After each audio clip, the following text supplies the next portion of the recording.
Hey guys, let's recreate this Samantha's look in 24 movie. So ఈరోజైతే నేను ఈ లుక్ని recreate చేసేద్దాం అనుకున్నాను.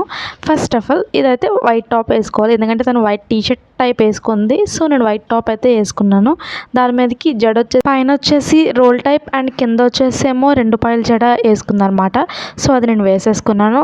ఇంకా మేకప్ లుక్ వచ్చేసరికి అయితే చాలా న్యూడ్గా తను రెడీ అయింది కాబట్టి నేను బేసిక్స్ అయితే స్కిన్ ప్రెప్ చేసేసి నెక్స్ట్ జస్ట్ ఓన్లీ కన్సీలర్ మాత్రమే అప్లై చేశాను. ఇంకా దాని మీద పౌడర్తో సెట్ చేసేసాను. ఐబ్రోస్ కూడా కొంచెం థిక్గా వేసుకున్నాను, ఐలైనర్ కూడా కొంచెం థిక్గా వేసుకున్నాను, ఎందుకంటే తన ఐస్ చాలా బాగుంటాయి ఆ మూవీలో. ఇంకా మన మెయిన్ ఐటెం వచ్చేసి ఈ బ్లష్ అండ్ ఇయర్ రింగ్స్. నా దగ్గర అయితే యాస్టిస్ ఇయర్ రింగ్స్ ఉన్నాయి, సో అందుకే పెట్టేశాను. ఇంకా ఒక బ్లాక్ స్టిక్కర్ ఒకటి, అంతే. నేనైతే ఈ లుక్ని ఎలా రీక్రియేట్ చేశానో మీరే చెప్పండి. ఇంకా నేను మ్యాచ్ చేస్తానో లేదో కూడా చెప్పండి. ఎలా ఉందో కామెంట్ చేసి నాకు అయితే లైక్ చేయండి, షేర్ చేయండి, సబ్స్క్రైబ్ చేయండి.